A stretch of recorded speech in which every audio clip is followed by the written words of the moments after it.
एक बार फिर से आप सभी का हार्दिक अभिनंदन है। मैं एक पूरी की पूरी प्रस्तुतियाँ पूरी की पूरी सीरीज लेकर आ रहा हूँ जिसमें हम हिंदी शिक्षण के विषय में बात करेंगे। हम सभी जानते हैं कि भाषा का हमारे जीवन में बहुत अधिक महत्व होता है। जब भी हमें दूसरों के सामने स्वयं को प्रस्तुत करना हो तो भाषा एक माध्यम होती है। हमारा बाहरी आवरण तो हमारा पहला प्रभाव हो सकता है, लेकिन जैसे ही हम बोलना शुरू करते हैं तो हमारी भाषा ही दूसरों को प्रभावित करती है। विशेषकर भूमि के जिस भाग पर भारतवर्ष में हम रह रहे हैं, यहाँ पर हिंदी अधिकतर लोगों द्वारा हिंदी बोली और समझी जाती है।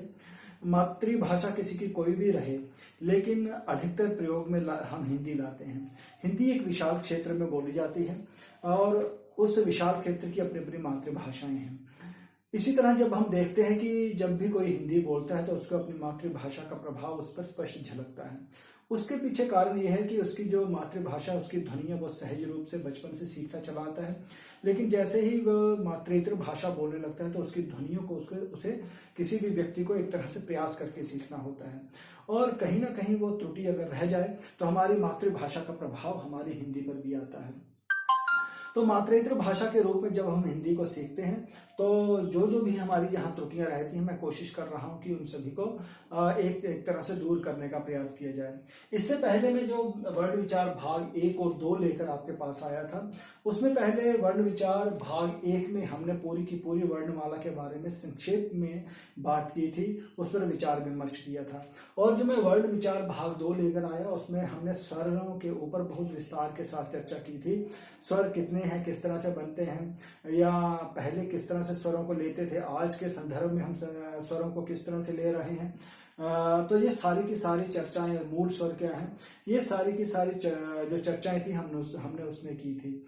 और इसके बाद मैं व्यंजनों को लेकर आ रहा हूँ, तो व्यंजनों के विषय में भी हम चर्चा करेंगे।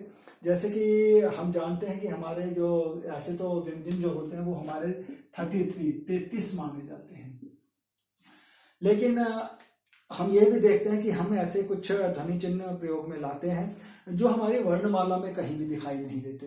तो उनके विषय में भी हम बात करेंगे कि कौन कौन से ऐसी ध्वनि चिन्ह हमने विकसित किए हैं जो हम बोलने और लिखने में तो प्रयोग में लाते हैं, लेकिन उनका कहीं भी हमारे इसमें ध्वनि जो हमारी वर्णमाला है उसमें स्थान नहीं है। जैसे फॉर एग्जाम्पल मैं कुछ उदाहरण आपको यहाँ पर दूंगा।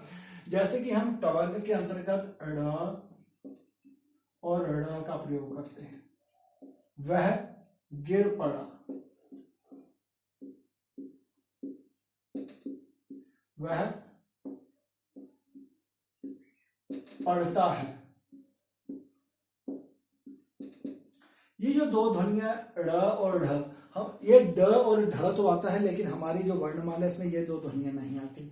तो हम कहीं ना कहीं इसको भी इसकी चर्चा करेंगे कि ये जो हमारी वर्णमाला है उसके अंतर्गत नहीं आती हैं, लेकिन इसको हम अपनी जो बोल चाल है, या पढ़ना लिखना है, या हम जो हिंदी बोलते हैं, जहाँ लिखते हैं, उसमें इन दो ध्वनियों का भी हम प्रयोग करते हैं। इसके अतिरिक्त कई विदेशी ऐसी ध्वनियां हैं जो हम प्रयोग में लाते हैं। जैसे फ है, नीचे बिंदी लगा दें तो यह फ बन जाता है। इसी तरह ज है, नीचे बिंदी लगा दें तो ज, जरा सा। ऑफिस है,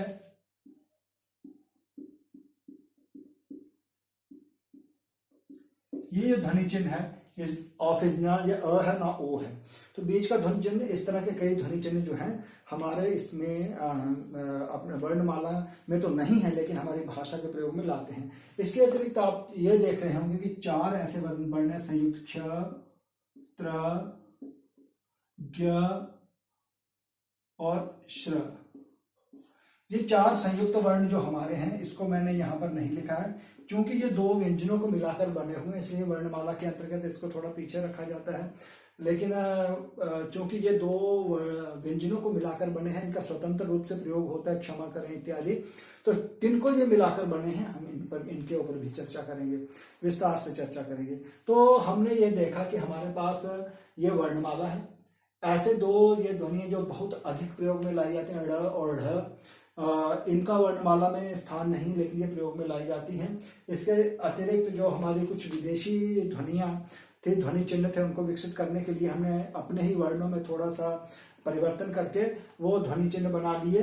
तो ये सारी की सारी वर्णमाला एक तरह से आज उपयोग में लाई जाती है। तो आज जो हम बात करेंगे, मैं कोशिश करूंगा कि ये हमारे जो व्यंजन हैं इन पर चर्चा करें। इसमें से हम जानते हैं कि ये जो हमारे पहले 25 वर्ण है, 5-5 वर्णों का एक वर्ग होता है। ये जो 5-5 वर्णों का एक वर्ग है, ये जो हमारे 25 वर्ण हैं, ये हमारे स्पर्श व्यंजनों की श्रेणी में आते हैं। स्पर्श जी, इससे ये तात्पर्य है कि कहीं ना कहीं हमारी प्राणवायु, हमारे श्वास जो है वो थोड़ी देर के लिए रुकते हैं, उनमें एक तरह से गति में अवरोध पैदा होता है, तभी हम उनको बोल पाते हैं, इसलिए इनको स्पर्श व्यंजन कहा जाता है। इनको अंतस्थ व्यंजन कहा जाता है और इनको ऊष्म व्यंजन कहा जाता है, और यह संयुक्त व्यंजन।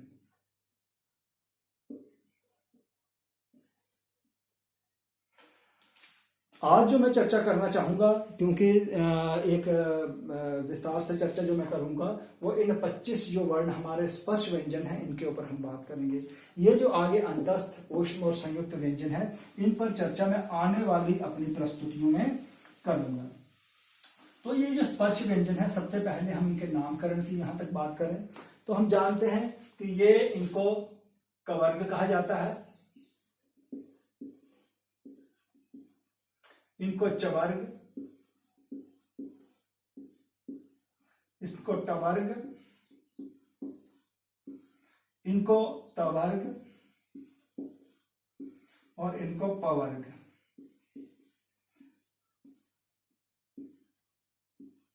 इनका ये जो नामकरण है ये किस तरह से हुआ है, तो जिस भी वर्ग का जो पहला वर्ण था उस वर्ण के आधार पर इनका वर्गीकरण किया गया है।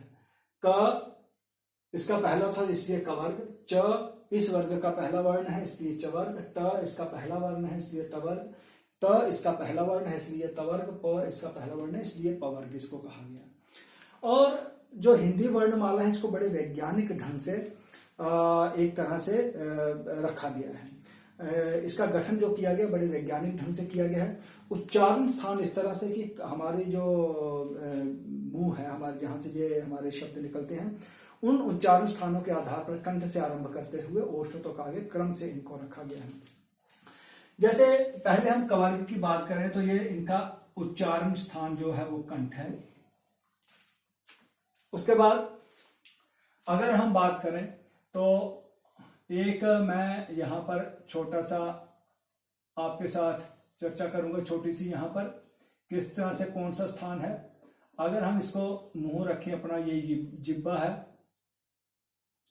ये हमारा पूरा गला है, तो हम देखेंगे कि कहीं ना कहीं हमारा जो कवर्ग जब हम बोलते हैं, आप ध्यान दें, कभी प्रयास करें तो क बोलते हुए ध्यान दें अपने मुंह के ऊपर कि हमारी जिह्वा का सबसे निचला भाग जो है वो हमारे कंठ को टच करता है। कंठ से हवा का जो अवरोध है वहां पर होता है। तो क ख ग घ म ये कंठ हैं। उसके बाद ये जो तालु से बोले जाते हैं, यानी हमारी जिह्वा का थोड़ा सा आगे का भाग हमारे तालु के साथ एक तरह से वहां पर टच करता है, रुकता है, वहां पर स्पर्श करता है, और वहीं पर जो हमारी प्राणवायु है, जो हवा है, उसमें थोड़ा सा गतिरोध पैदा होता है। तो ये चवर्ग जो है वो तालु इसका। उसके बाद टवर्ग को हम कहते हैं मूर्धा, मूर्धन्य या मूर्धा से ये बोले जाने वाले। मूर्धा आप देखेंगे कि अगर आप अपने तालु की बनावट को देखें तो आप देखेंगे दांतों के पीछे एक छोटी सी रेखा है। वो रेखा जो है उसी के उसके पिछले भाग में हमारा ट बोलते हैं, जिह्वा का अगला भाग थोड़ा सा टकराता है, और जिससे हमारी जो प्राणवायु, हमारी जो श्वास है, उसमें गतिरोध पैदा होता है। तो वहां पर टकराते हुए जब ये हवा रुकती है तो वहीं से ये ध्वनि निकलती है, ट ठ ड ढ ण। तो आप देखेंगे कि हमारी जिह्वा का एक ही भाग हमारे मूर्धा पे जाकर एक ही स्थान पर टकराता है, तो ये ध्वनियां निकलती हैं। उसके बाद जब हम तवर्ग की बात करते हैं तो ये त दंतय, दांतों से,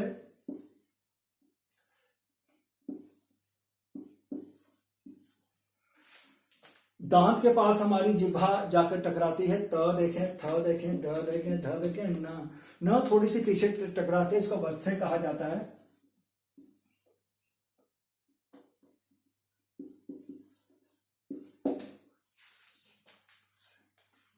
तो वहां से जाकर टकराती है, लेकिन हम इतने विस्तार में नहीं जाएंगे, सीधा ये दंते के पास जो ये हमारे तवर्ग है, ये दंते इसको हम कहते हैं, दांत के पास जाकर टकराती है। और पवर्ग जो है ओष्ठ है, ओठ।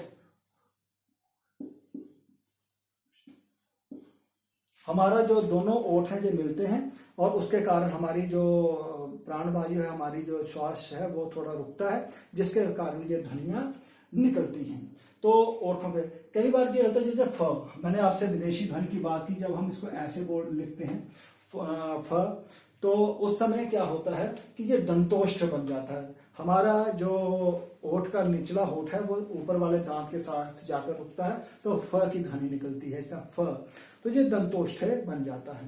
तो देखेंगे आप, जब इसका पूरी की पूरी वर्णमाला का गठन किया गया, तो सबसे पहले कंठ है।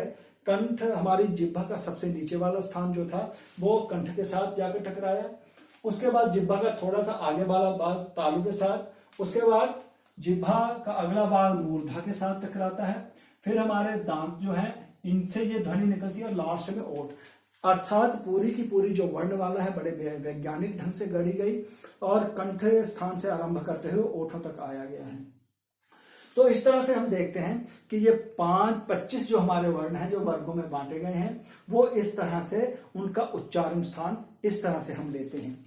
इसके बाद अगर हम बात करें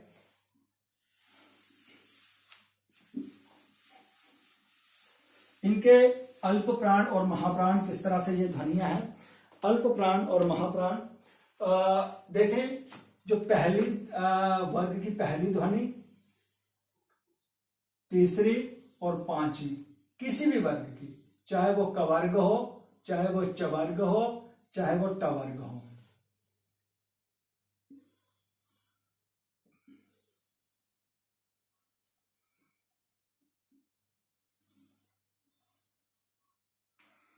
ये जो है ये पहली अल्प प्राण ध्वनियां, किसी भी वर्ग का पहली, तीसरी और पांचवा जो वर्ण है, जो ध्वनि चिन्ह है, वो हमारे अल्प प्राण की श्रेणी में आते हैं। और महाप्राण जो हमारा दूसरी ध्वनि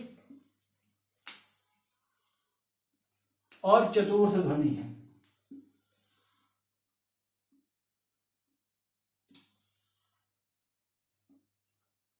किसी भी वर्ग की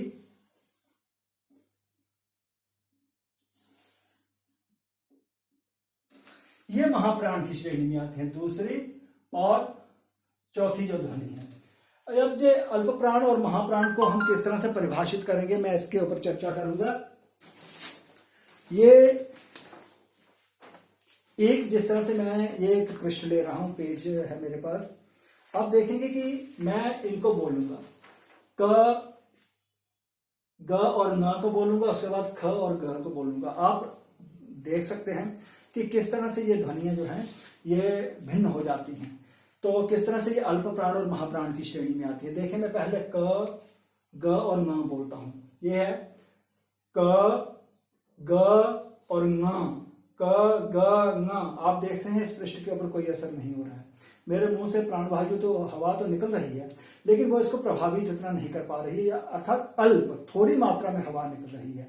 लेकिन जब मैं किसी भी वर्ग की दूसरी ध्वनि बोलता हूं या चतुर्थ ध्वनि बोलता हूं, जैसे ख और घ, आपने देखा होगा कि इतनी तेजी से हवा मुंह से निकली कि जिससे ये हिलने लगा। तो अल्प प्राण यानी कि मेरे श्वास तंत्रिका से जो हवा बड़ी थोड़ी मात्रा में जब निकलती है, तब हम उसे अल्प प्राण कहते हैं। हमने देखा कि पहला, तीसरा और पांचवा वर्ण बोलते हुए हमारे मुख से जो हवा थी बड़ी कम मात्रा में निकली, जो इस पृष्ठ को प्रभावित नहीं कर पाई। लेकिन जैसे ही हम किसी भी वर्ग की तीसरी, दूसरी और चतुर्थ ध्वनि को बोलते हैं, उससे क्या होता है कि वो महाप्राण, अर्थात अगर हम ढंग से उस वर्ण को बोल रहे हैं तो वो इतनी तेजी से हवा निकलती है कि वो इस पृष्ठ को प्रभावित कर पाती है।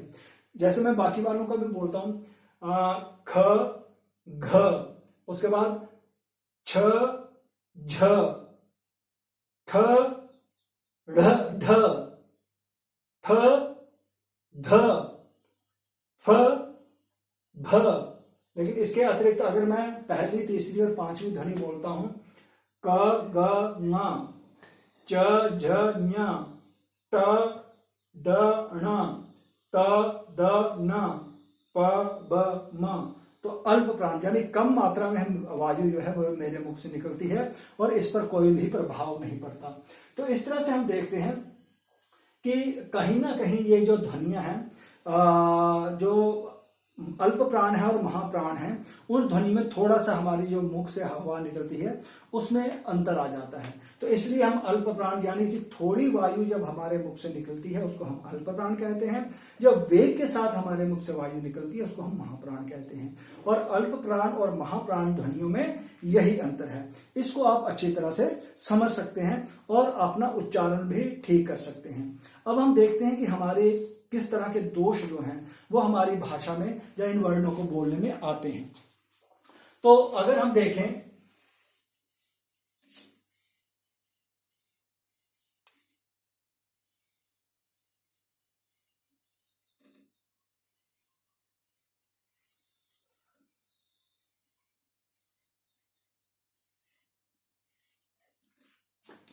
अगर हम देखें कि विशेषकर हम इन दो ध्वनियों में, हमारा जो वर्ग का तीसरा वर्ण है और ये चौथा वर्ण है, किसी भी वर्ग का, इनको ही बोलने में हम अधिकतर गलती करते हैं। हम घ को ग की तरह बोलते हैं, झ को ज की तरह बोलते हैं, ढ को ड की तरह बोलते हैं, द को ध की तरह बोलते हैं और भ को ब की तरह बोलते हैं। जबकि एक जो ध्वनि है वो अल्प प्राण है, एक जो ध्वनि है वो महाप्राण है। तो आप अपने अगर बोलने में कहीं ना कहीं कोई आपको परेशानी हो रही है, तो लग रहा है कि हमारा उच्चारण ठीक है या नहीं, मुझे घर जाना है, घर जाना है, घर जाना है और घर जाना है, झंडा झंडा, ढक्कन ढक्कन, इसी तरह से धनुष धनुष, भाई बाई। तो कहीं ना कहीं अर्थ में भी भिन्नता आ जाती है, अर्थ में भी अनर्थ हो जाता है और उच्चारण भी हमारा शुद्ध नहीं रहता। और अगर हमें इन ध्वनियों को शुद्ध करना है तो हम अपने यही प्रयास के द्वारा कि क्या मैं घर बोल रहा हूं या घर बोल रहा हूं। अगर मैं घर बोल रहा हूं तो ग में इस पर कोई असर नहीं पड़ेगा।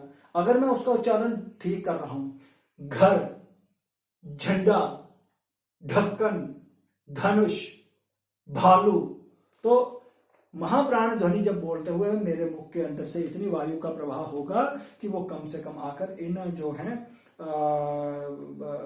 इस पृष्ठ को प्रभावित करेंगे और ये हिलेगा। तो इस तरह से हम अपने उच्चारण को यहाँ पर शुद्ध कर सकते हैं।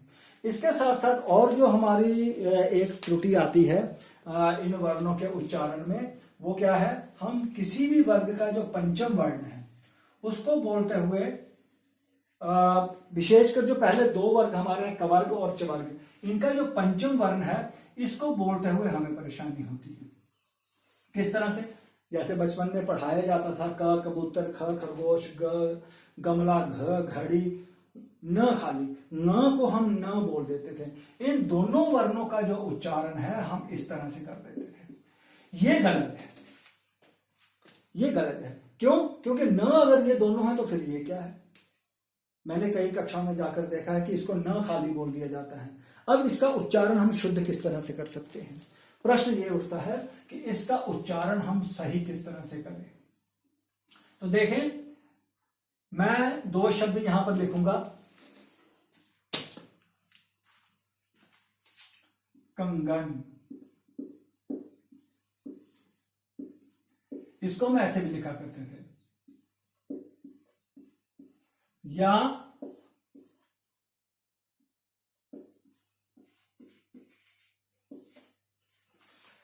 इस तरह से हम इसको लिखा करते थे। तो जब हमें शब्द के बीच में इस वर्ण को बोलना होता है तब तो हमारा उच्चारण ठीक आ जाता है, लेकिन स्वतंत्र रूप से जब हमें क ख ग घ और न बोलना होता है उस समय हमारा उच्चारण जो है कहीं ना कहीं थम जाता है, रुक जाता है, गलत बोला जाता है। तो इसको बोलने का ढंग मैं आपको बताऊं, आप इस शब्द को बोलना शुरू कैसे करें, जैसे कंगन। अब क्या करें कि कंगन बोलने से पहले क से चलें और यहां पर आकर इसको आप एक तरह से लंबा खींचें और बाद में ये जो वर्ण है इसको बोलें, जैसे कंगन, कंगन। अब क्या करें, दूसरे प्रयास में क बोल लें और यहीं पर रुक जाएं और यहीं से अपने वर्ण को छोड़ दें, जैसे कंगा, कंगा। ये जो म निकल रहा है ये इसका सही उच्चारण है। और अगर आप इस तरह से प्रयास करेंगे तो न के उच्चारण को आप ढंग से बोल पाएंगे। इसी तरह हमारा दूसरा चवर्ग में अगर आता है तो चंचल मैं लिखूं यहां पर, इसको हम ऐसे भी लिखते थे, लेकिन मानक वर्तनी में इसको हमने बिंदी के रूप में स्वीकार कर लिया अभी। तो इसको भी जब हम शब्द के बीच में बोलते हैं तो हम इसका उच्चारण ढंग से कर लेते हैं, लेकिन जैसे ही स्वतंत्र रूप से इसका उच्चारण करना हो कहीं ना कहीं हमें परेशानी आती है, तो हम बोल देते हैं च छ ज झ और न खाली बोलकर चले जाते हैं, जो कि गलत है। तो अगर हम इसको इसी तरह से जैसे हमने ऊपर प्रयास किया इस पर भी प्रयास करें, चंचल पहले ये बोलें, फिर वहीं पर च बोलकर यहां पर रुक जाएं, चंचल, चंचल। और अगले प्रयास में आप इसी को छोड़ दें, चन्या, चन्या, चन्या, न्या। अगर इस तरह से हम प्रयास करेंगे तो हमारा ये जो उच्चारण है न का और न्या का, विशेषकर जो दो गलत उच्चारण हम करते हैं ये हमारे सुधर जाएंगे। इसके बाद हमारा आता है ये न नहीं बोलना, न जहां से उच्चारण इसका हो रहा है ट ठ ड ध, वहीं से इसका उच्चारण है न। तो उसके बाद त थ द ध न, इसका उच्चारण हम ढंग से कर लेते हैं। प ब फ ब भ म, इसका भी उच्चारण हम ढंग से कर लेते हैं। तो विशेषकर जो दो चार बातें थी वो ये कि अल्प प्राण और महाप्राण ध्वनियों में क्या अंतर है, उसको किस तरह से उच्चारित किया जाए। विशेषकर जब हम जम्मू की बात करते हैं जहां पर डोगर हम जब बोलते हैं तो हम ये जो लिखते हैं घर, इसको हम बोलते हैं कर, झंडा, चंडा।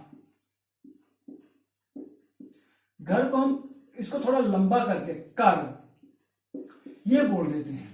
तो ये उच्चारण जब हम हिंदी बोलने की तरफ जाते हैं वो भी उच्चारण हमारा कर की जगह क से निकलकर हम घ तक नहीं पहुंचते, ग तक ही पहुंचते और घर बोल देते हैं, घर। इसी तरह च से निकलकर हम झ तक नहीं पहुंचते, इसको भी ज बोले, झंडा, झंडा नहीं बोल पाते। तो इसके उच्चारण में अगर आप अल्प प्राण और महाप्राण की ध्वनियों जिस तरह से मैंने आपको अभी बताया, इस तरह से अगर आप इसको प्रयास करें तो आप बड़े अच्छे ढंग से जो भी त्रुटियां यहाँ पर आ रही हैं उनको आप देख सकते हैं। तो ये था हमारा कुछ ये जो 25 जो हमारे स्पर्श व्यंजन थे उसमें जो कुछ गलतियां हम करते थे उसके विषय में मैंने आपसे बात की। और एक और बात मैं यहाँ रखना चाहता हूँ, ये जो 5 अंतिम ध्वनियों, तो हम इसको कंठे कहते हैं, इसको हम तालव्य, मूर्धन्य, दंते और औष्ठ्य कहते हैं, लेकिन ये 5 की 5 ध्वनि है वो नासिका भी है। नासिका एक तो उनका उच्चारण स्थान तो वही रहेगा कंठे, लेकिन हमारी जो वायु है वो नाक से निकलती है और उच्चारण स्थान जो है नासिका के रूप में भी इसका आता है। तो ये थे इन 25 वर्ण जो मैंने अभी आपके सामने रखे।